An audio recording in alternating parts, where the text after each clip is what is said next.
And we're back with more exciting adventures of the Incredible Hokes. I am Chris. I am Mark. And if you need someone to open your party in a very awkward manner, I'm available. Just give me a shout. Today, folks, we would like to bring to you the topic of the DC Universe. Right, how to fix the film franchise, right? That's right. Well, I was going to introduce... That's what we're talking about now. What we specifically are talking about is fixing the DC. That just happened. Sorry, we had to pop one of those before we shot those with you. So, so kudos there. So, DC Universe, not that colon, but how to fix... Oh, boy. How to fix the DC Universe. All well, right. first off, that begs the question. I'm going to set you up for this. Okay. That implies there's something wrong with it. What's wrong with it? Don't tell me how to fix it yet. Just tell me what's wrong with it. Okay.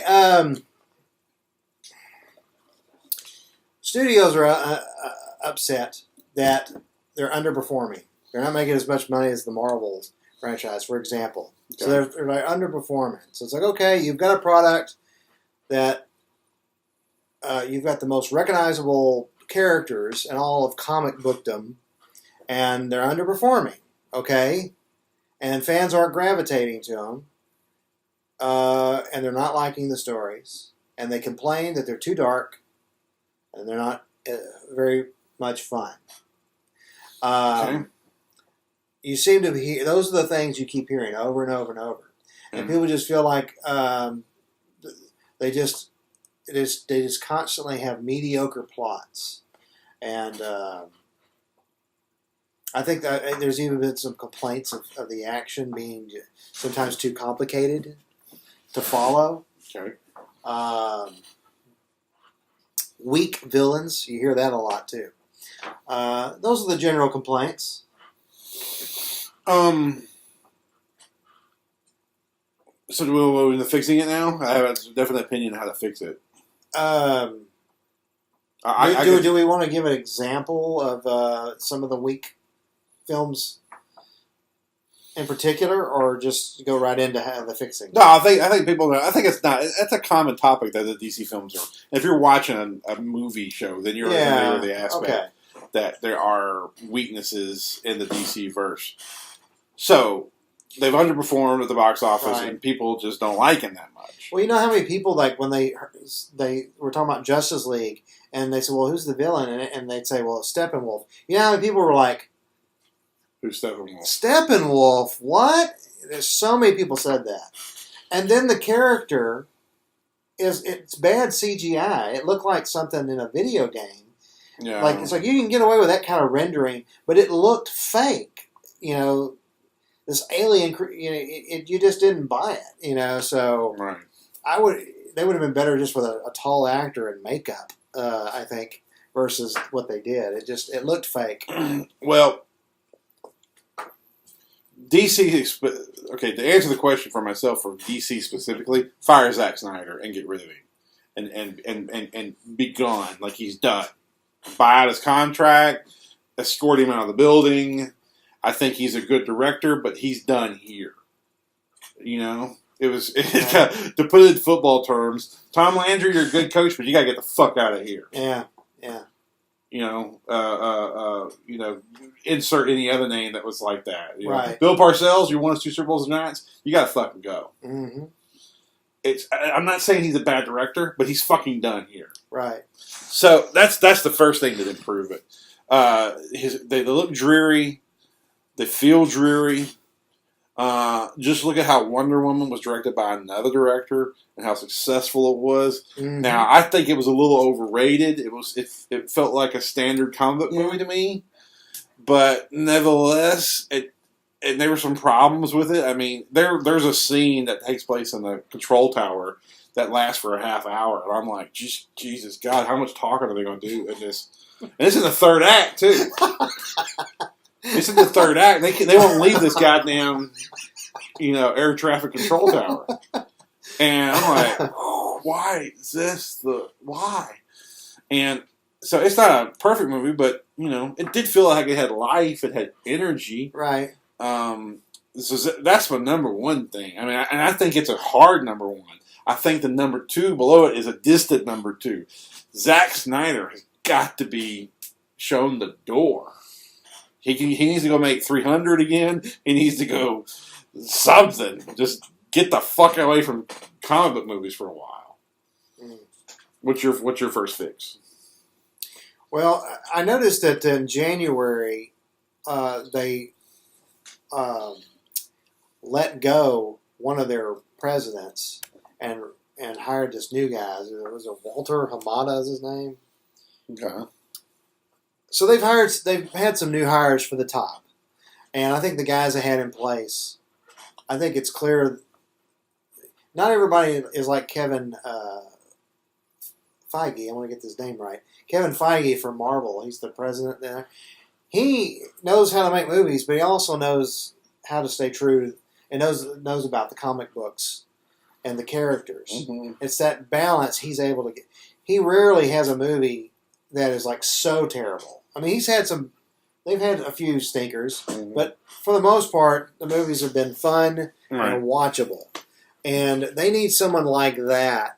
And I don't know that Jeff Johns, who is also one of the co-presidents there, and he's been on board since like the last 8 years. How often are they going to go to that, give that guy a chance to just keep making a movie after a movie? And he's like the one constant is Jeff Johns. It's like he's clearly had success with what he did with the comic books, but I don't know he's the right fit to lead their film division. So I would really look to make a change there because I think he's had enough time to prove himself there. So I think that's part of the problem. Another more simple issue that they make a mistake of on their films is they go to so much trouble to like we're all about character and we want you to get to know the hero, and that's admirable. Mm-hmm. But then they never take any time to get to know the villain. So it's like you realize then you're constantly then making a film with a weak villain and no story. This is a kind of a cinematic rule. If you have a weak villain, you're going to have a weak movie usually. Right. It's almost always true. And you look at Justice League. They spend so much time getting to know the 5 heroes and bringing back Superman, there's number 6, that you never get to know Steppenwolf. You never think about that. All you know is, well, he just wants to conquer the world. Well, you didn't invest any time in the guy, so we're not invested in anything that character's about. It's not real to us. So therefore, the drama is not real to us. Mm-hmm. The threat is not real to us. And that is why their films keep failing and failing and failing. While I was doing it, I was looking up Zack Snyder. He literally is attached to every DC movie in some way or another. Suicide Squad, even. Yep. They all. He's a big player. He's a big player. Sure. He's got to go. He's dragging them down. They're all depressing. Okay, so we've talked about this before. The beauty of the Lord of the Rings movies, starting in 2001, and you make it the argument of Matrix in '99, is they brought a certain level of credibility / seriousness to fantasy, sci-fi type movies. Right. So it elevated it to like, instead of being corny and cheesy, they gave them the same. They gave them the same respect. They treated the story just as carefully as they would, a Mike Nichols drama. Yeah. You know what I mean? Right. So it was treated with the same respect as you would, a biopic of Lincoln or something, right? Yeah, it had the same dramatic weight as The Right. Godfather. And it was gorgeous, and it was great, and that's Yeah. why Lord of the Rings was awesome, because these were the first movies to do that. Like I said, the first Matrix, you make the argument, it did it first. But then in 2008, Iron Man comes along, and it did that, but added fun. It felt Added like the fun. first Star Wars, where it's like, Yeah. had some weight to it, but it was like fun. Right. And Marvel has been able to give itself some weight, but be fun. Mm-hmm. DC is got albatross of his neck of the Dark Knight trilogy. And it's like it's trying like, hey, we want to be fun, but the Dark Knight trilogy made a whole lot of money, and people like that, so we're not trying to do that too. And they need to lighten the mood. Yeah, big time, like really, really, really big time. Well, it's like lightning struck in 2008, and they've been trying to recapture it ever since. And you can't run a franchise like that. Dark Knight's great, but you gotta let Dark Knight be its own thing, and you got to move on. 2 quick points I want to make. Now I know you're gonna have something to say about both. Okay. One, attaching on to your villain argument. And this goes to the 20th Century Fox X-Men movies. It goes to the Avenger movies, and it goes to the DC movies. I'm sick to fucking death of a villain who's going to open a portal, and at the end, the city is being destroyed. And some sort of portal is like destroying the city, and things are coming across. If I never see that plot again, it'll be too fucking soon. Right. And X-Men has done it to death. The Avengers have done it to death. Every movie, comic movie, that's basically the plot. If some sort of villain is going to use some sort of device to open up some sort of portal that will begin destroying a large city. Yeah. 2, so that plot's got to be...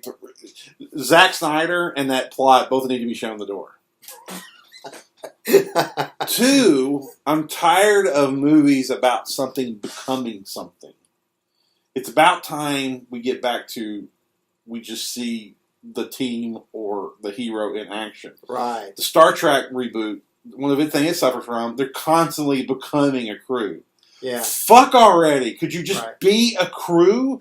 With Star Trek, the motion pictures, and Star Trek 2, they already were a crew. Now, I understand the TV series, but goddamn, the TV series was not always about becoming the crew. Right, exactly. The X-Men is always becoming the X-Men. Mm-hmm. The Avengers becoming the Avengers. Right. Fuck already. Be a team and just do things. Yeah. That's what was so weird about Star Trek Into Darkness. Because in a way, it's like they tried to do that. It's like, okay, we'll show them.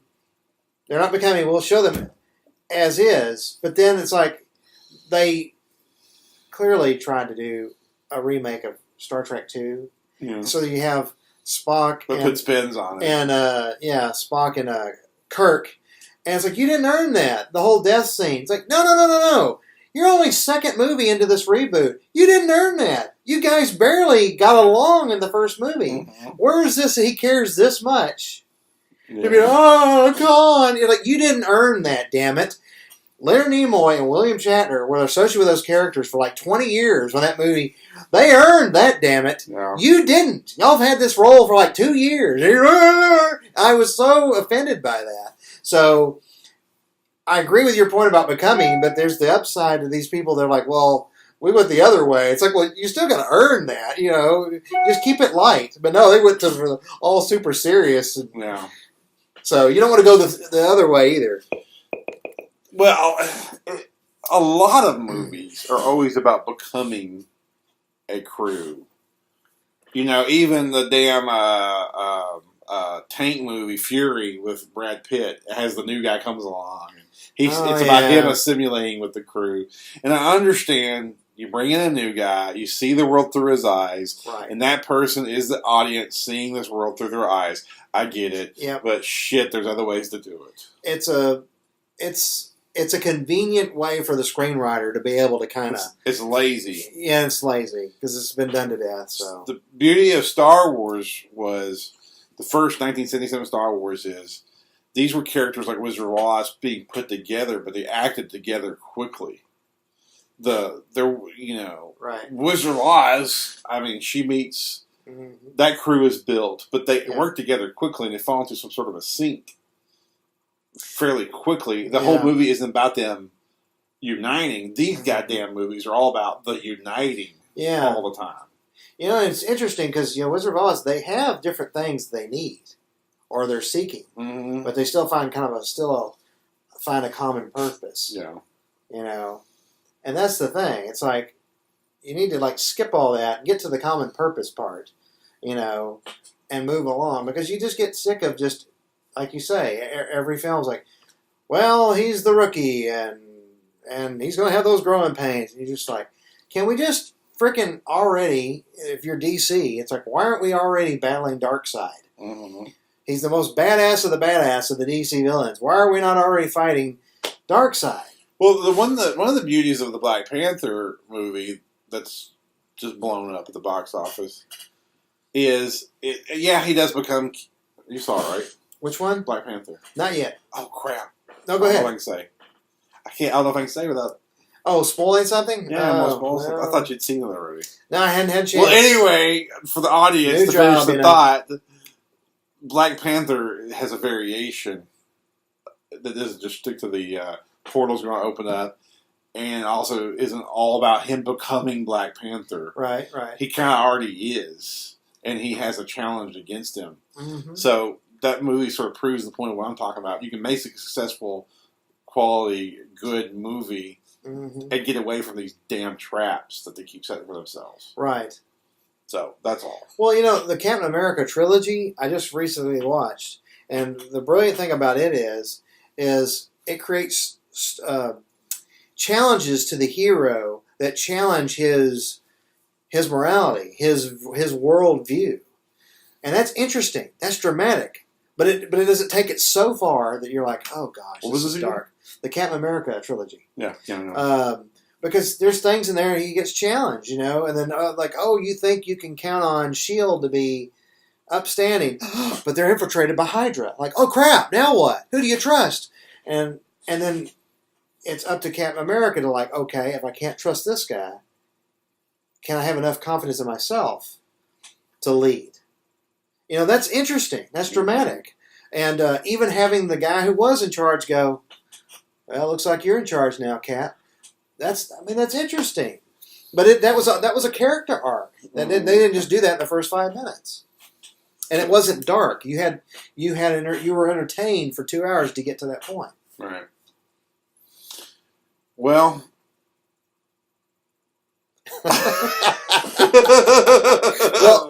Here's the does DC's film franchise need to be fixed? I would say yes. Yes. That's a fair statement, right? Yes, because other than Wonder Woman, I don't know how they can call, and maybe Man of Steel, I don't know how they can call any of them a success, not just counting the box office, but as the quality. Right. I don't think you can. And not to be honest, Suicide Squad is so